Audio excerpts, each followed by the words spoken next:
We have a special guest in the house today, y'all. Cleveland Guardian, Vandy boy, Nashvilleian, aspiring scratch golfer, and a damn good beard, if I can see it. Just this is a little dark, but Mason Hickman is with us, you guys. Everybody give Mason a round of applause. All right, Mason Hickman, let's go. I'm glad you got Mason, to take a look at the Instagram bio taking there. a few minutes to hang with us. I'm not sure what JJ had to do to talk you into hanging with us for a bit, but we're stoked to have you here, man. How are you, big guy? I'm doing great. First of all, that was one hell of an intro. I enjoyed every minute of that. Absolutely. Only the best, right?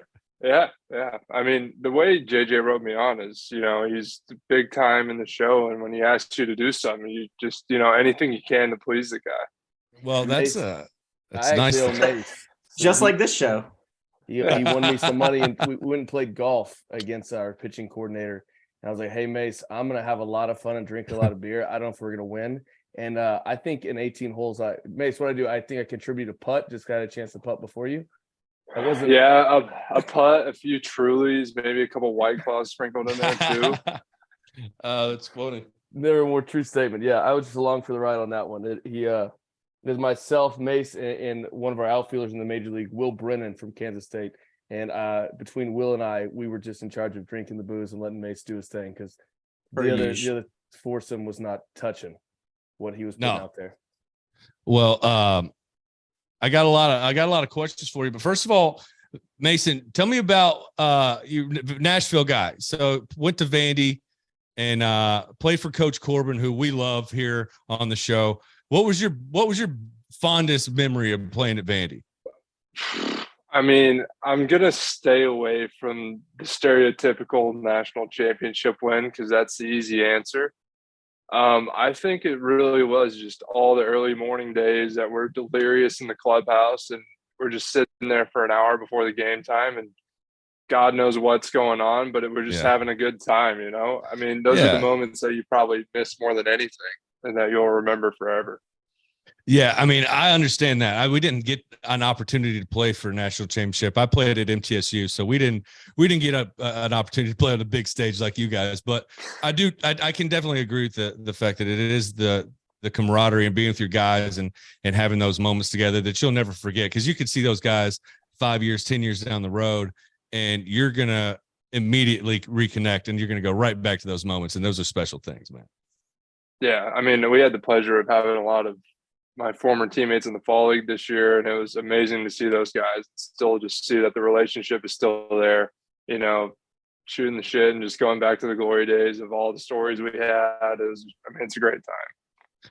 So who all was on that team? Remind me who all was on that team. JJ, you probably on the 2019 team. Yeah. So we had, I'm trying to think of the lineup. We had Austin Martin, JJ Bidet, Ethan Paul, Steven Scott, Philip Clark, Julian Infante. I feel like I'm forgetting a position Jason player DeLay here. left in 18 or 19. Yeah, he was before that. Yeah. DeLay left in 17, I think, because I never played with him. Ty Duvall, Pat DeMarco, and that was kind of like the big core pieces, at least on the position player side. Had Kumar Rocker his freshman year there. Was Kinger still around? Zach King? Yeah, Kinger was in the pen that year. Some love. Another Nashville guy, good dude. Marlins org, fall league guy. All right. So how early did Corp start recruiting you? They weren't. I've heard he starts recruiting dudes in like the 8th grade, bro. Yeah, in hindsight now, it seems like I'm pretty late considering all these 8th graders that are committing to huge Power 5 D1s, which is just a wild thing in and of itself. It was probably after my sophomore spring season in high school, heading into that summer, that I first started being in contact with them and having some communication. Gotcha. And then committed probably in that summer as well.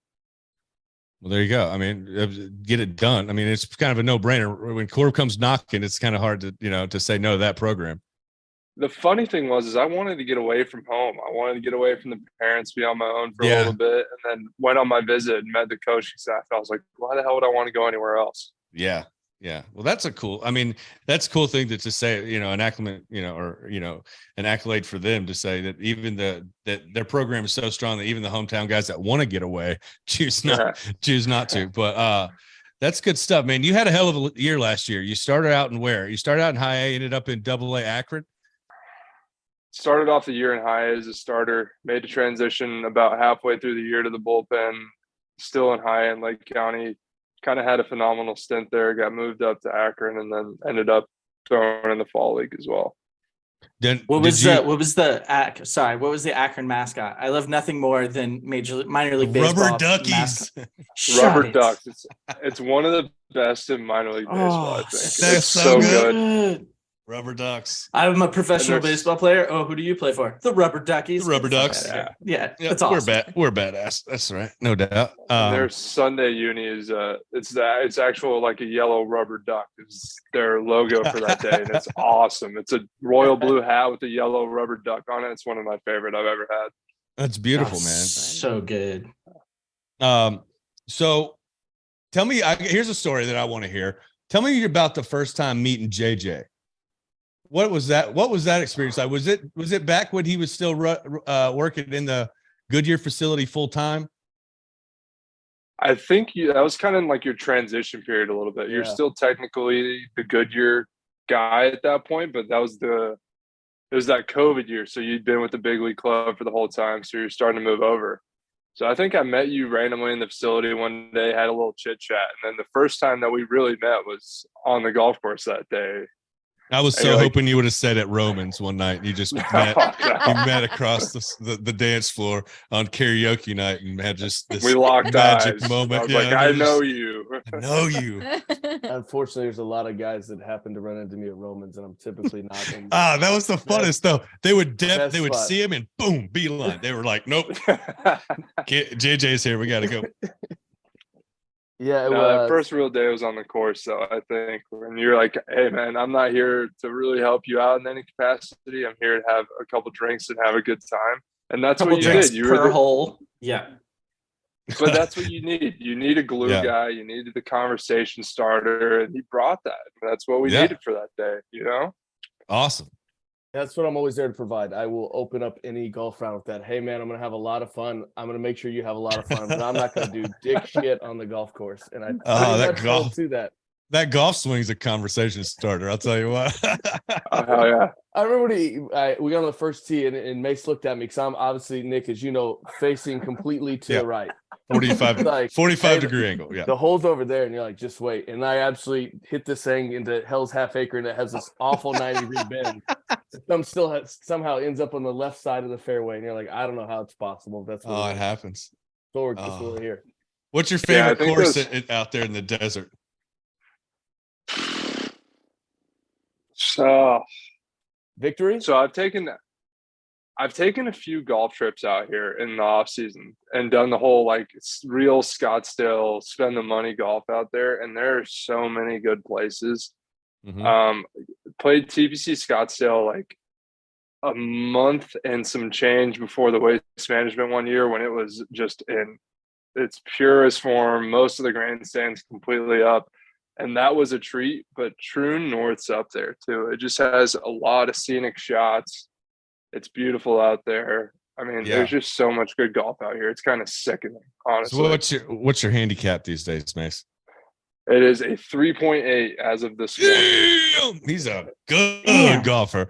He's a take your money golfer. He's a take your money and not even think twice about it golfer. Where do you play when you play in Nashville? Per hole. That's crazy. Yeah. So my parents rejoined a club that we used to be members at when I was a kid, Bluegrass in Hendersonville. And then, so I'll play there a lot, obviously, just getting a little money games there. Yeah. And then go out to Legends with a couple of buddies that played baseball because we still kind of got a hookup out there. Right. And I honestly just bounce around. Yeah. Yeah. Well, next time you're in town, you come play with me at Governor's Club and we'll have a good time. Open invitation. You guys come hang when you're in town. We'll go whack it whenever you want to. Absolutely. I'm in. But let's transition kind of quickly while I got you, because we're not going to keep you too long today. Before JJ gets balling and on the spring training report, what's the we've been talking about the new rules that kind of came out of the winter meetings, and they kind of affect the minor league guys a little bit more like immediately right now with some of these changes. So my question, I guess, for being a pitcher, which one's going to be the most difficult to adjust to? like right out of the gate? So we always get the pleasure of being the test dummies before the big leaguers get the privilege of, having the new rules. So the hardest one was it's definitely the pickoffs. I mean, if you have a guy that's a real base stealing threat over there and has any bit of head about him, he'll just get a massive one-way lead and try to use your pickoffs and basically burn him so he has a green light. Mm-hmm. The pitch clock sucks and it is what it is, but it's avoidable and there's some ways to work around that. And you just got to kind of quicken up your routine. It's really not awful. It's more of an adjustment thing than anything, but the pickoffs kind of screws you. Yeah, the pickoff thing was the one I was the most curious about because I'm like, okay, wait a second. If I can only pick twice, right? Is it twice or is it 3 times? It's twice, right? Pick twice. Okay. So you can pick twice. Yeah, and then twice. What? Then he can go like as soon as you come set. Yeah. If you don't get him out, it's a balk. Yeah. Yeah, you have to get him out. So that's a little caveat. As in, you can risk it and try to pick off, but if he just ends up back at first base, he's getting second. Wow. Essentially one free pick. The second one, you got to get him out. Shit. Yeah. All right. So how does the pitch clock affected when the batter is are we going to have an in the box rule with the penalty? Are you going to? So you got to stay in the box all the time. Last year, I don't know if they made any changes, but at least for the minor league, it was the batter had to be in the box and ready to hit at 9 seconds. But it seems super one-sided. Like there's a lot of times where the umpire was a lot more lenient towards the hitter and seemed like they valued the strike way higher than giving the ball to the pitcher. I mean, there was definitely way more ball calls than strike calls. So it seemed a little one-sided, and hopefully they can kind of put an emphasis on correcting that this year. Mace, I got a question for you. So something we've been talking about a shit ton in the major league staff conference room. It's so the 20-second tempo, especially as a starter or even a reliever, you have a 3-batter minimum. If you're having a long inning, so we go out there, you do a sim inning, you're 15 pitches. If you're like 20, 30 pitches because the bases are jammed, the game's going to speed up and you're quick. How did you avoid, I guess, running out of gas, running out of breath, buy yourself some time? Yeah, I mean, sometimes you just have to burn a visit. Like, even if it's just, hey, we kind of in a jam here, let's make sure we're on the same page and just buy yourself some time and also talk to your catcher about how you kind of want to attack and execute. The biggest thing is, like, just not taking the ball from the infielder. Like, just let them sit with it because it's not going to start until it's in your hands again. Smart. Just play dumb and avoid getting the baseball. What if you can't go to the rosin bag anymore? What if you have to clear your cleats? It's all counted in that damn 20 seconds? Yep. It's Jesus. crazy, right? Is that also weird? Like, throwing out balls. We're talking about like, hey, if you get a ball back, throw it by yourself, or like, hey, shit, I got stuff on my cleats. Like trying to buy yourself, but they're like, hey, so the MLB said don't take advantage of the system. They'll be watching it. And it's like, all right, well, by nature, you're going to try to take advantage. Anyhow, I knew Nick would resonate as well, being that he was a pitcher. Mace, you got a long inning, man, you're out of gas, you just need a break. There's no well, I mean, you just there's only so many times you can just get back on the bump and just go just go. And the hitters are gonna they're gonna get something in their eye, and you're gonna get over there and you're gonna be like, okay, like sometimes you need to take a beat and you just need to take a walk back to the halfway to second and just kind of get your kind of WTF out of your head, and just kind of clear your mind for a second. And there will be creative ways to get around that kind of thing. But what happens if you go over that 20 seconds? Is it a ball? Correct. Automatic ball. Yeah. Oh, screw that. What if there's like a little scuff on the ball? Can you keep getting a new ball over and over again? Yeah. What about this? Okay. How can we effectively use this as a mind game here? How about like if you're ahead in the count a little bit and you just want to stand there and just wait, just like I'm just gonna take the time, give you the ball, because I think you need it. I think you need it, honestly. So give you a chance, because I'm about to bring something that's gonna probably hurt your back a little. We played this guy last year. That was just the biggest pain in the ass clock manipulator I've ever seen. He would just wait until the batter called time for the first time in the at bat, because that's all you get now is you get one time per AB. And after you burn that first one, he would just sit there set until about 1 or 2 seconds left and deliver the pitch. So that hitter's sitting there in the box, alert for anywhere between 10 to 12 seconds. Ooh. And it was just it was annoying baseball to watch, but it worked, and that just made it Of course even it more would, annoying. Yeah, It would definitely drive me nuts. I'd be ready to kill him. Like That's hilarious. I just think when I get in the box, if 4 seconds felt like 2 minutes. Like you're just dude, like, I've been done playing so long that we didn't even have this conversation. I never sat there and was like, I wonder how long I've had this baseball.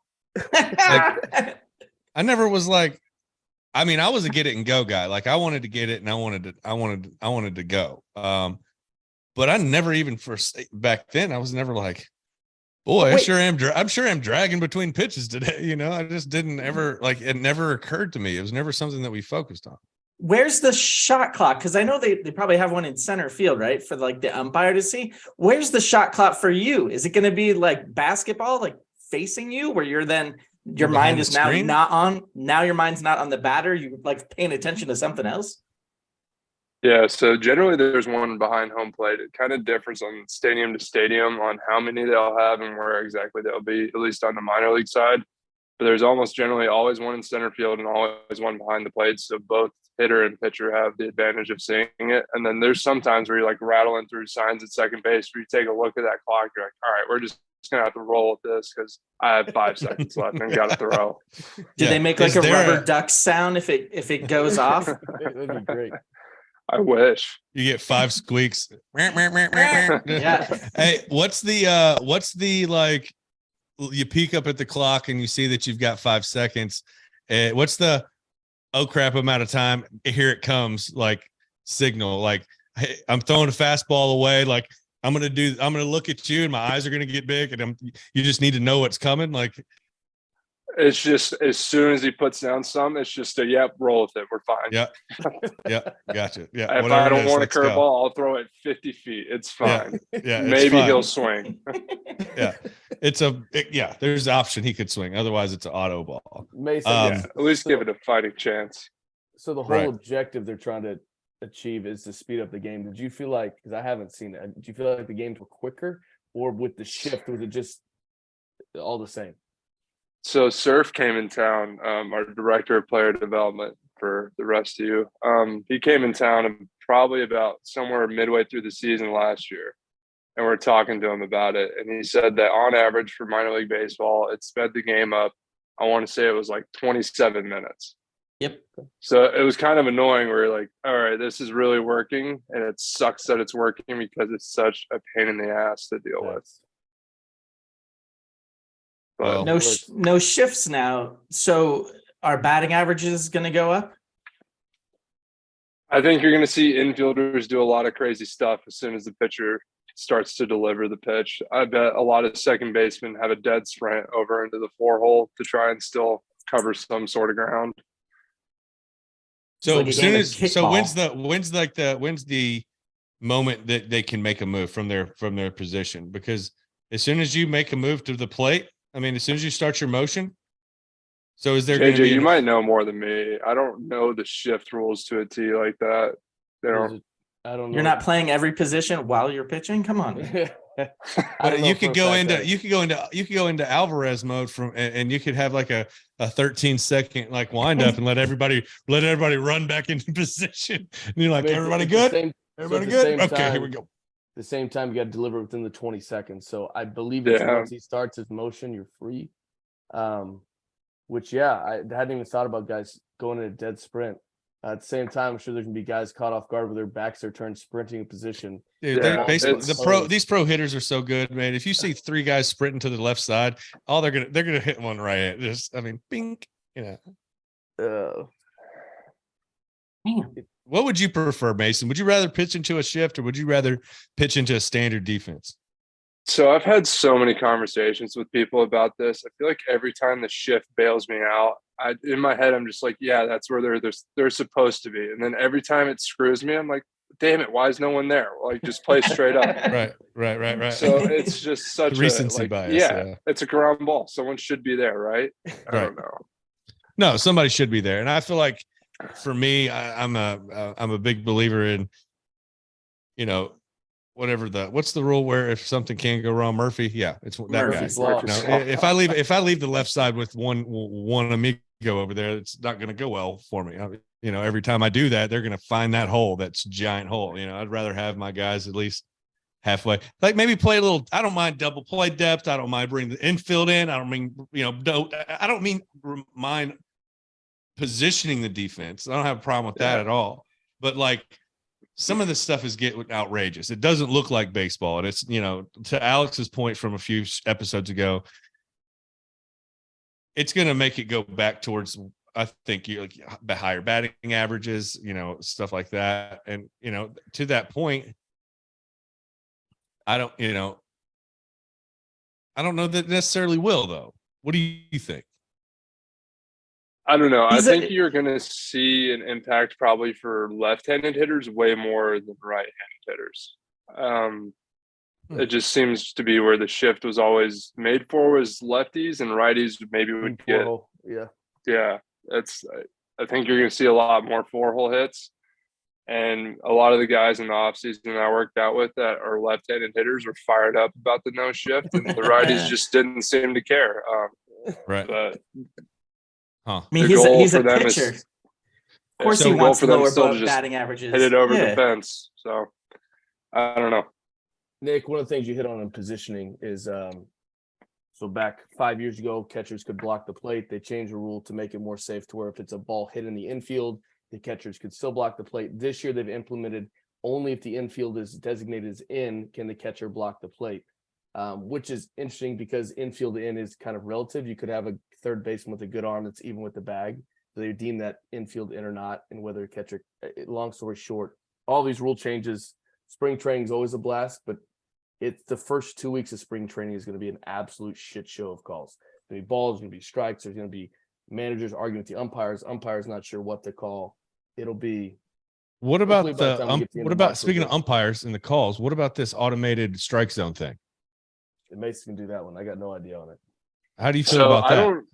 I don't know as of yet if it's completely automatic balls and strikes, if certain days are going to be specifically full robo zone, or if it's the challenge system, because we had the challenge system in the fall league, and honestly, it was a blast. It was so much fun because they would just run it through Hawkeye and you'd see it up on the video board and everyone's just sitting there watching it, and then one dugout gets to lose their shit when the call goes their way. It's so much fun, but I can't imagine it being at a big league level in a playoff game where they're just, the balance of the game hangs on this video board. Is it going to clip the zone or not? But yeah, we'll see.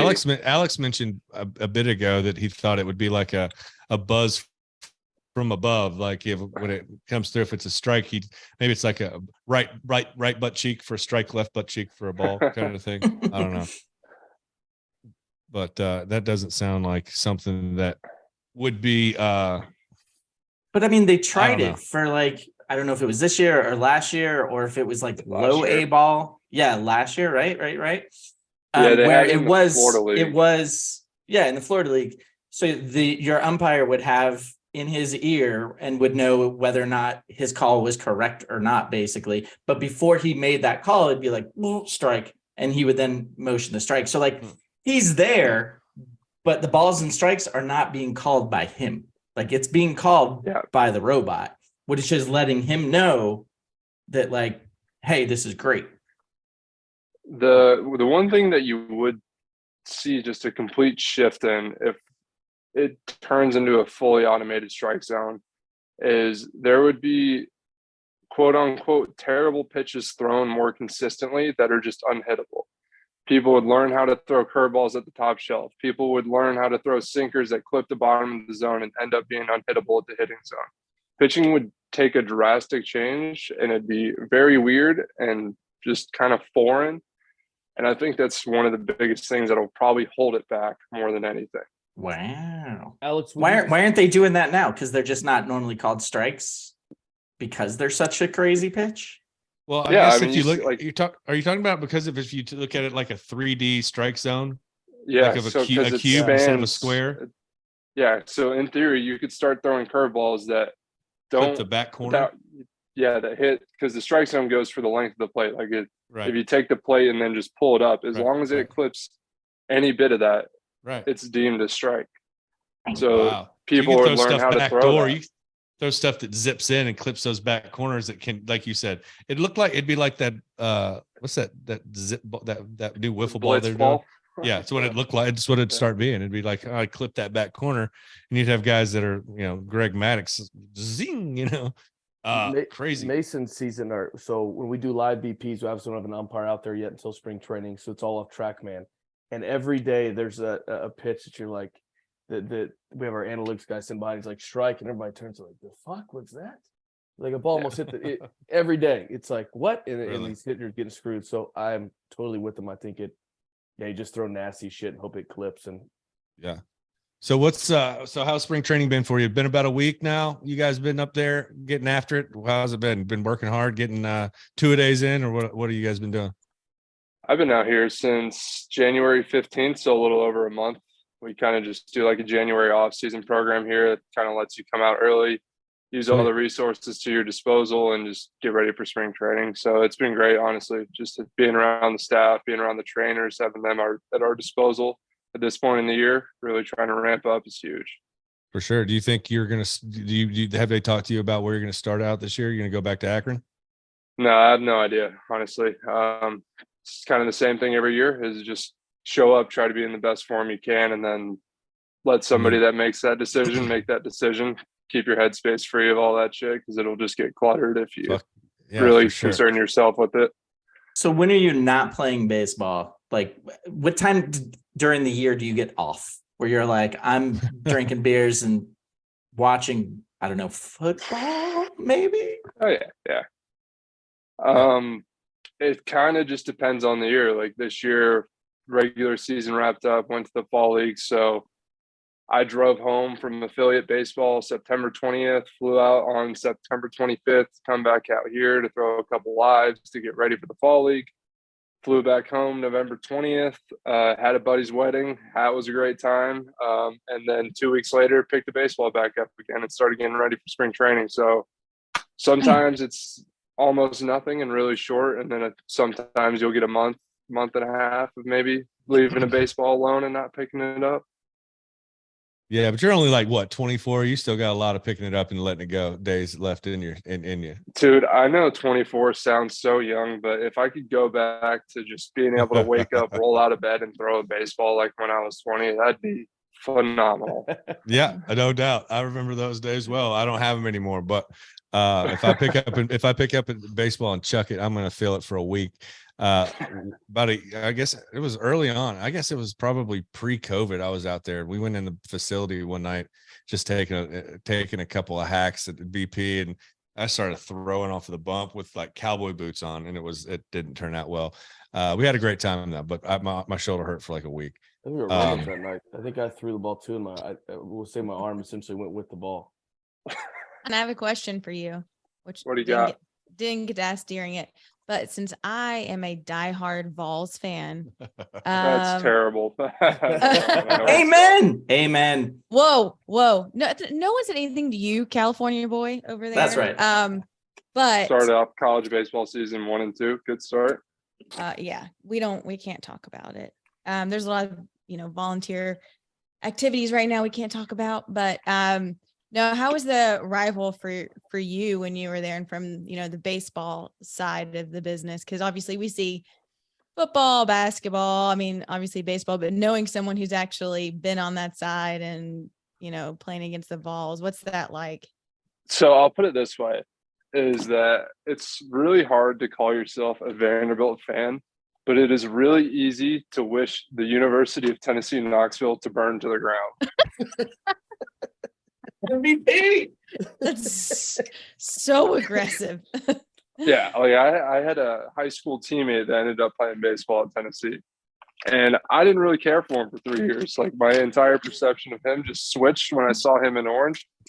And now that we're both out of there, we're friends again. But there was a brief time where I told everyone, I was like, yeah, he's just a shitty baseball player. You don't need to worry about him. It's bad blood for me. That is for me bad. at least. Yeah. Savage, man. I did not realize it was that savage, but hey, I get it. That's what I don't know rivals if it do. is for everybody, but it's just tough being in Tennessee and knowing what Tennessee fans are about, and then they're supposed to be our rival. Well, knowing that Turkey. the majority of the state is, a volunteer fan. That's just, it is what it is. Yeah, I mean, I grew up a Tennessee fan. I and then know. Yeah, I'm sure. Came to That's my another thing. senses. And Yeah. Give your senses. Rightfully so. No. Alex, you don't count. I know. I just love it. Well, man, we are so thankful that you decided to take some time out of your day and spend it with us. It was great to meet you. Great to get to know you a little bit better. We'll definitely be keeping up with you this season and watching where you end up, and hopefully catching up with you somewhere along the season, getting out to watch you throw it live. Yeah, I appreciate it. I had the blast, guys. Thanks for having me. All right, Mason. sure. We will Thanks, we will Mace. talk to you soon. Be well, buddy. Yep, take it easy. See you. All right. We will Peace. take a quick break, and we will get back to JJ's spring training report.